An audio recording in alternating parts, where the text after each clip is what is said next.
Hello friends, കുടുംബക്ഷേത്രത്തിലെ ഉത്സവമാണ്. ഉത്സവം എന്ന് പറയുമ്പോൾ വർഷാവർഷം നടക്കുന്നതാണ്. പക്ഷേ ഇത് ഉത്സവത്തിൻ്റെ കൂടെ വേറൊരു പ്രത്യേകത കൂടെ ഉണ്ട്. പൂപ്പടത്തുള്ളലും വില്ലടിച്ചാൻ പാട്ടുമൊക്കെ നടത്തി. ഇത് എനിക്ക് തോന്നുന്നു ഞാൻ ജനിച്ചതിന് ശേഷം നടന്നിട്ടുണ്ടോ എന്ന് സംശയമുണ്ട്.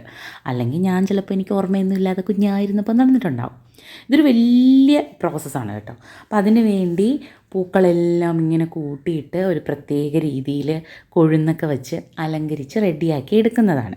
കുറച്ച് സമയമെടുത്ത് തന്നെ ചെയ്യുന്ന ഒരു കാര്യമാണ്. അപ്പം വില്ലുപാട്ടും പൂപ്പടത്തുള്ളലും ഒക്കെ ആയിട്ട് ഒരു ചെറിയ ഒരു വ്ലോഗ് കേട്ടോ. അപ്പോൾ നമുക്ക് ഈ വീഡിയോ എല്ലാം കഷ്ടപ്പെട്ട് കവർ ചെയ്തിരിക്കുന്ന എൻ്റെ ചക്കുപ്പയാണ് കേട്ടോ. അപ്പോൾ നമുക്ക് കണ്ടുനോക്കാവേ.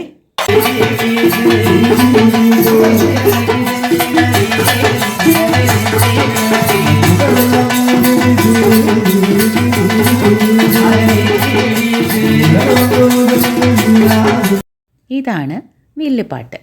വില്ലുപാട്ടെന്നോ വില്ലടിച്ചാൻ പാട്ടെന്നോ ഒക്കെ പറയാം. അപ്പോൾ ഈ വില്ലടിച്ചാൻ പാട്ടെന്ന് പറയുമ്പോൾ അതിനൊരു കഥ തന്നെ ഉണ്ട്.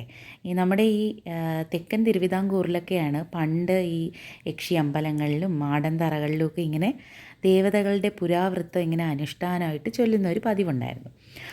അതാണ് ഇപ്പോൾ മാറി പിന്നീട് ഈ വില്ലുപാട്ടൊക്കെ ആയിട്ട് അരങ്ങേറിയത്.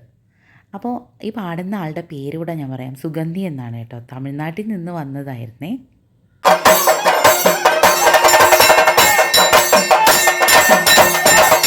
അങ്ങനെ വാദ്യഘോഷങ്ങളോടുകൂടെ ഈ പൂപ്പടത്തുള്ളൽ തുടങ്ങി കേട്ടോ.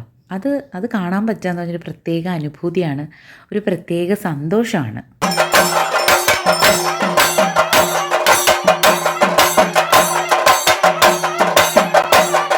എല്ലാവരും അവരുടെ തിരക്കുകളൊക്കെ മാറ്റിവെച്ച് ഒരു 1-2 ദിവസം ദേവിയുടെ ദാസന്മാരായിട്ട് മാറുന്നതാണേ. ദാസികളുമുണ്ട് നമ്മളെപ്പോലെ. അപ്പോൾ കുടുംബത്തിലുള്ള ആൾ തന്നെയാണ് തുള്ളുന്നത്.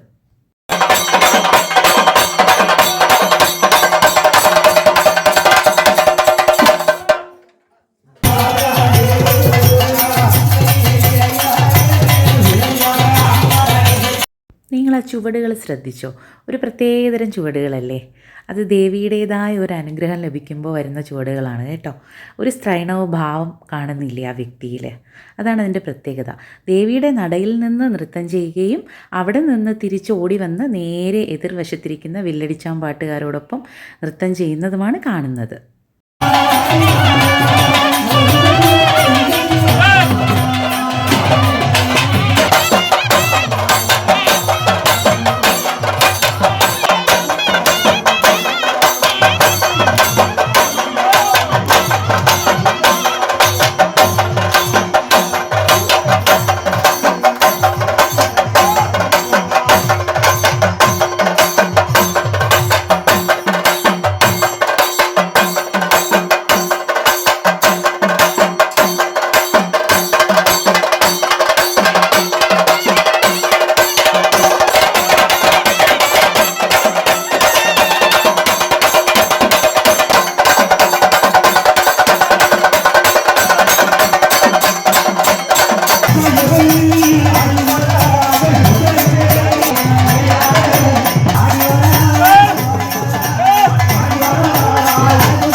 ഭക്തിയോടെ നമ്മൾ ഓരോരുത്തരും സമർപ്പിച്ച പായസവും പൊങ്കാലയും സ്വീകരിച്ചതാണ് കേട്ടോ ആ പൂക്കൊല കൊണ്ട് തെറിപ്പിച്ച് കാണിച്ചത്.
ഈ പൂക്കളെല്ലാം വാരി വിതറുമ്പോൾ നമ്മുടെയൊക്കെ ദേഹത്ത് ഈ പൂക്കൾ വന്ന് വീഴുകയാണ് കേട്ടോ.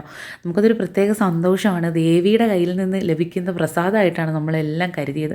നമ്മളെല്ലാ പൂക്കളും നമ്മുടെ ദേഹത്തെല്ലാം വാരിയിട്ടിട്ടുണ്ടായിരുന്നു. അങ്ങനെ ഒരുപാട് സന്തോഷത്തോടെ നിറഞ്ഞ ഭക്തിയോടെ അതെല്ലാം കണ്ട് സന്തോഷമായിട്ട് ഞാൻ അങ്ങനെ ഈ വീഡിയോ ഒക്കെ നിങ്ങൾക്കും കൂടെ കാണിക്കാമെന്ന് വിചാരിച്ചതാണ്. അപ്പോൾ ഇത് കാണാത്തവർക്ക് ഒരു പുതിയ അനുഭവമായിരിക്കില്ലേ? നമുക്കൊക്കെ എന്തായാലും ഒരു പുതിയ അനുഭവമായിരുന്നു. അപ്പോൾ വീഡിയോ ഇഷ്ടമായി എന്ന് വിചാരിക്കണം. ചാച്ചാ.